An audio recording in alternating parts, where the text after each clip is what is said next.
तुळजापूरमध्ये drugs प्रकरणावरून आरोप प्रत्यारोप होत आहेत। तुळजापूरमधलं ड्रग्स प्रकरण जे आहे ते तुळजापूरमधल्या नागरिकांनी आणि पुजाऱ्यांनी ज्यावेळेस याबाबत आवाज उठवला त्यावेळेस पहिल्या वेळेस TV9नी ही बातमी सगळ्या महाराष्ट्राला दाखवली होती आणि आता ते ड्रग्स प्रकरणामध्ये 35 आरोपी निष्पन्न झालेत। मात्र राजकीय वातावरण जे आहे ते तापलेलं दिसतंय।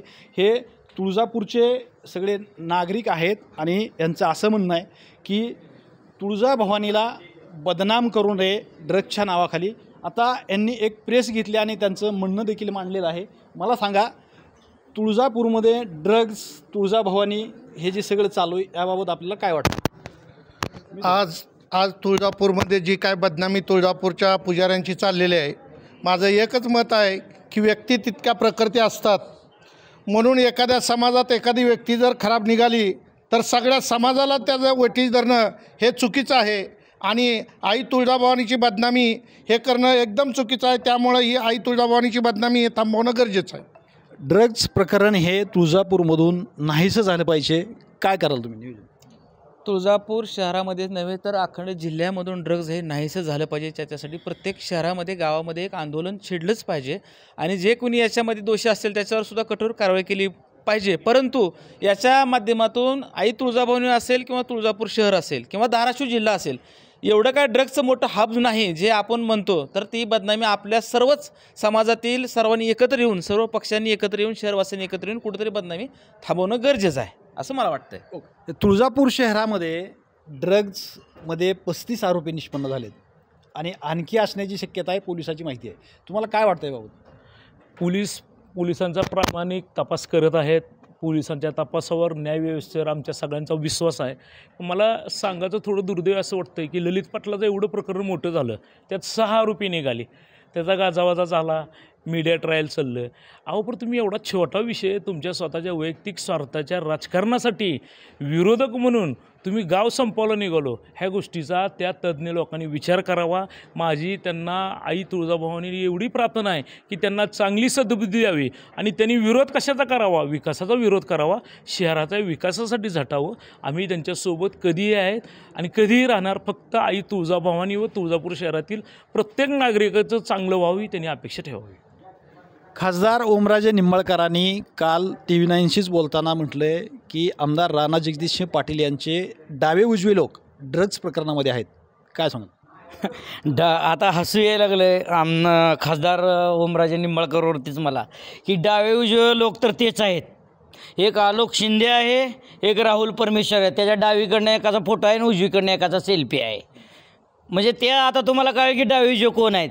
सर्व जर कारस्थान करत असेल ह्याच्यामागं जर योजना असेल तुळजापूर शहराचं आई भवानीचं नाव बदनाम करायची, तर त्याच्या इथूनच पत्रकार परिषद झालेल्या आहेत। 14 फेब्रुवारीपासून ते आज तागायतपर्यंत ज्या मेन पत्रकार परिषद त्याच्या कार्यालयातून झालेल्या आहेत आणि त्याच्यामागं त्याचं एकट्याचंच वैयक्तिक ओमाचं षडयंत्र आहे। आता हे सगळं थांबवण्यासाठी तुम्ही एक नागरिक तुळजापूरचे म्हणून तुम्ही आता काय नियोजन आहे? आमचं नियोजन आम्ही सर्व पक्षीय सर्वांना तर आम्ही आता बोलून आत्ताच्याच पत्रकार परिषदेमध्ये आव्हान केलंच आहे ना, आपल्याला पण सर्वांना पत्रकारांना मीडिया पत्रकारांना आव्हान केलं की हा विषय कळीचा आहे, तो आपल्याला कानाकोपऱ्यापासून ह्या ठिगळापासून काढायचा आहे। ठिगळसुद्धा शिवता कामा नये, परंतु योग्य ती व्यक्तीवर आणि योग्य त्या वेळेस कारवाई झाली पाहिजे। हो, आता आई भवानीचं तुळजापुराचं पावित्र्य धोक्यात यायला लागलेलं आहे। काही 4 जे चांडाळ आहेत जे ओमराजेला धरून इथं आमच्या इथनं आई तुळजाभवानीचं तुळजापूरची बदनामी पुजाऱ्याची महिलांची करालेलं आहे, त्याच्याबद्दल आमचं जो काय आक्रोश आहे तो आम्ही आमच्या पद्धतीने संपवणार आहोत। काय सांगाल ही एकंदरीत सगळं राजकीय म्हणजे ड्रग्ज आणि राजकारण तुळजापूरमध्ये आता बघायला भेटते? नाही, ॲक्च्युली दादांनी सुद्धा परवा सांगितलं आमदार साहेबांनी की हा राजकीय प्रश्न नाही, हा सामाजिक प्रश्न आहे आणि त्या दृष्टीने आपण सर्वांनी त्या प्रश्नाकडे बघितलं पाहिजे। परंतु आमच्या शहरातले काही आमचे विरोधक असतील किंवा खासदार असतील किंवा धाराशिवचे आमदार असतील, यांनी फक्त हे जर राजकारण करायचं काम चालू केलं आहे, या माध्यमातून त्यांना त्यांची राजकीय पोळी त्या ठिकाणी भाजून घ्यायची आहे। कालच त्यांनी त्यांच्या मुलाखतीमध्ये सांगितलं की आमदार राणा जगजितसिंह पाटील साहेबांनी विधानसभेमध्ये बोलले का वगैरे। विधानसभेमध्ये त्यांनी बोलायचं काय गरज आहे? 2 महिन्यापासून त्यांनी प्रयत्न चालू आहेत, 2 महिन्यापासून त्यांनी ह्या ठिकाणी जे आरोपी आहेत ड्रग्ज प्रकरणातले त्यांना पकडण्यासाठी त्यांनी पोलिसांचा तापाच्या तापा उभा केला। त्यावेळेस तुम्ही कुठं होतो? तुम्ही विधानसभेमध्ये विधानसभेमध्ये बोलून काय तुम्ही त्यांच्यासाठी केलं काय? पकडण्यासाठी एक पोलिसाला फोन केला, तुम्ही त्या ठिकाणी कोणाला सांगितलं की ह्याच्यामध्ये आरोपी कोण आहेत ते पकडा?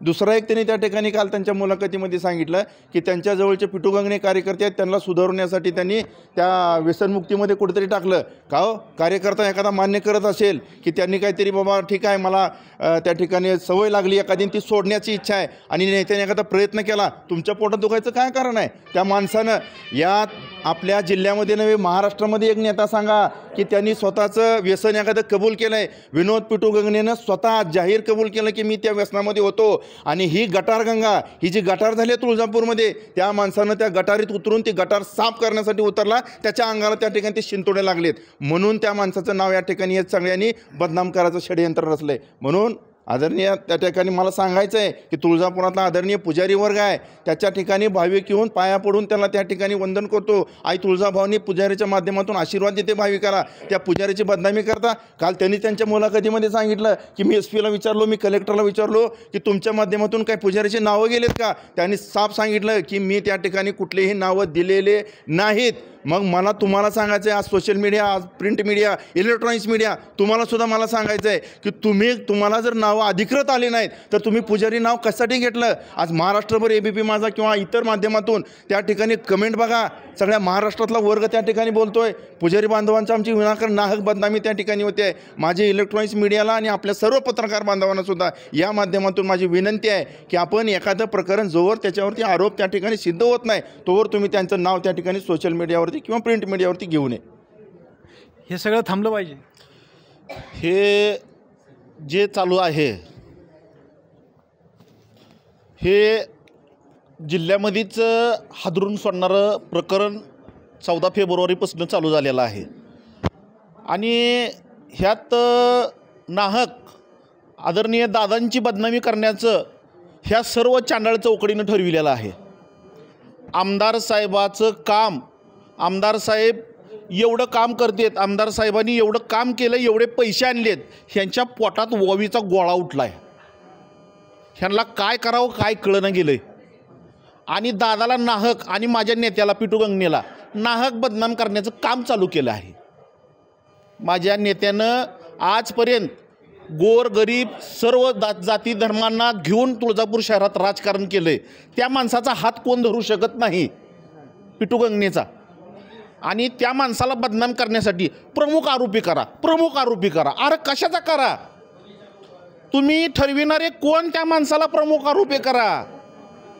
कायदा सुव्यवस्था सगळं डिपार्टमेंट आहे, SP साहेब आहेत, ते गुन्हा दाखल करणारे अधिकारी आहेत, तपास करणारे अधिकारी आहेत, यांच्यावर विश्वास ठेवायचा तुम्ही ठेवा, होय म्हणता, विश्वास ठेवायचा म्हणता आणि त्यांच्या विरोधातच बोलता, हे चुकीचं होईल आहे आणि हे थांबलं पाहिजे। नाहक तुळजापूर शहराची बदनामी थांबली पाहिजे आणि ह्यातून तुळजापूर शहराची बदनामी तर थांबलीच पाहिजे। पण विरोधकांनाही माझं एकच सांगणं आहे की तुम्ही आमच्याबरोबर या, आपण मिळून ही जी आलेला हाय कुठून लांबून ड्रग्सचं प्रकरण ह्याला थांबविण्यासाठी आपण सगळेजण मिळून प्रयत्न करू। ठीक आहे, एकंदरीतच ह्या तुळजापूरच्या ड्रग्स प्रकरणामध्ये राजकारण उतरलेलं आहे आणि आरोप प्रत्यारोप होताना पाहायला मिळतात। मात्र यांचं असं म्हणणं आहे की याच्यामध्ये राजकारण न घेता योग्य जी गुन्हेगार आहेत, जे याच्यामध्ये आरोपी आहेत, त्यांना सजा भेटणंसुद्धा गरजेचं आहे। श्रीराम क्षीरसागर, TV9 मराठी, धाराशिव, तुळजापूर।